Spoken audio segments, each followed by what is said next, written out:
Speak loudly and clearly into the mic. We're recording this for future generations. What's up, everybody? It's Manny from 5KG, and today I am bringing you Epic 7. It is a mobile game, and it is a 2D RPG turn-based mobile game. Today I'm actually playing it on an emulator on my PC, so you can see my little cursor buddy guiding us around today. And I've been playing this game for a while, since it came out of beta, probably late last year, I believe. And I absolutely love it. I've been playing a lot of it, played on my downtime at work, played at home. It's a lot of fun. So the reason why I like playing it so much, though, is because it has a very unique gameplay style, if you will. So like, it is kind of like your traditional turn-based games. Like, you make your squad, you go in, it feels like Final Fantasy and that kind of style. But what makes it a little different, and I'm going to show you guys here, just going to go to one of these areas, go here. This one's got a boss on it, and this game really prides itself in being like a very animated turn-based. So like, you know how other games, they kind of have like your units that kind of go idle and they just have like really stiff, rigid attacks? Not with this game. Just about every single character has a lot of love in all of like the moves and attacks that they do. So we're gonna go into this level here, and we're going to show you how it goes. So this is basically how the core of the gameplay will be. You're going to start in your map.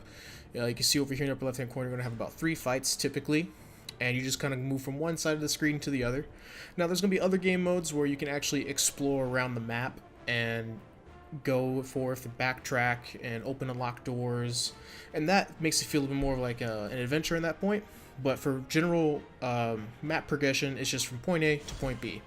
Ridiculous. Alright, so we got my team right here, and I actually went ahead and I brought a lower level character down here because I'm trying to level her up. So my 3 characters up here are going to be pulling just about all the weight here. So we got our 4 dudes here. Over here on the right, you can see the order that they're going to be attacking in. Down here we got our attack skills, got our little character portrait over here, and then of course the active time bar, if you will. So like the order everyone's going to take their turns in depending on how fast they are. Alright, so let's just get right into it. We're actually going to open up with the big one. So over here is the character's ultimate. Now every single character that's like 3 stars or up, 4 stars or up, with the exception of some 3 stars, is going to have a really flashy ultimate animation. So just look at that, just big explosion. So great, and boom, character got wiped. So like every single character for the most part has that kind of attention to detail. So let's just show another one off right over here. Got Kisei coming in. Beautiful. Like, just they put so much detail in everyone's attacks and everyone's personalities, and that's honestly why I like this game a lot compared to some of the other mobile games where they're just kind of bland, you know. They don't really add too much to kind of the excitement in what you're looking at. So like this character, you know, she's not going to really hit too many big numbers here because she doesn't really have any gear on her. But just look at that, just freaking big explosions with a lance. It's so much fun. It's great to watch.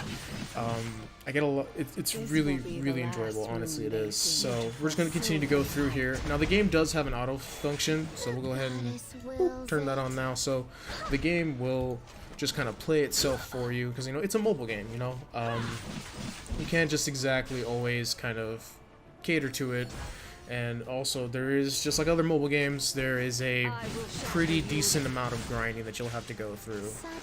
Like I said earlier, I gotta level up this lower character over here, and it just sometimes you can kind of hit a wall, you know. But one of the good things is there's a lot of content to go through. So like, this is just normal story mode that I'm going through right now, and once you finish story mode, or you kind of reach to the point that you don't really need to do any more story, then there's lots of other game modes to go farm into. So the bosses also pretty much have the same amount of detail for the most part. Big flashy intro.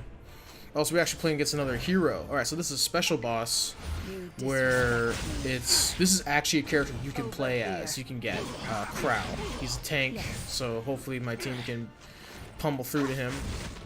But one thing we just noticed, that down here at the bottom there is a guardian in the game. At the moment there are 3 different guardians. once you have enough of these soul embers down here, you can summon your guardian in to assist your team. So we're going to go ahead and hit that. So on my next possible player's turn, or next my character's turn, he was summoned in.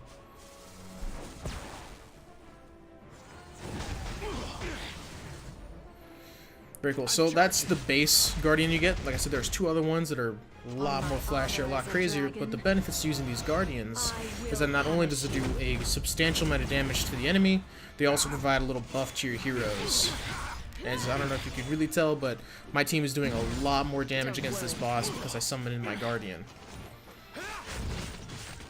So you can also see, like, above their heads here, there's the different buffs and debuffs. My healer there in the front line was stunned, so, you know, had to pass or turn up. And you also might be wondering, maybe, why do I have my healer up front? Well, this game is a little different in terms of regular team comps, in that when you build your teams... oh, cool. I actually didn't get a 3rd star in there. Oh, it's because I brought a knight. That's right, I'm leveling up a knight. So, but as I mentioned, what I was trying to say was... typically, you know, you kind of have like your support in the back, your tanks in the front, but as you kind of get further into the game, your healers become your tanks. It's a little odd how that works, but it's a really interesting concept because it also allows for more varying team comps. So it's like you have your healer tank in the front, and then you just have 3 DPS in the back line, just completely destroying the enemy team. Alright, so there we go for it. There's some of the gameplay for you, and let me just show you guys a couple of the heroes that I have. So this game is a hero collector, or gacha. So there is a little bit of that, you know, microtransaction kind of gambling, so to speak, where the only way to acquire new heroes is by getting them through pulls. The game is very generous is what I should say, with getting enough of like the currency to summon heroes. So let's show you a couple. And they also give away a lot of heroes for free too. So like this dude here, he was from an event earlier and he was completely free.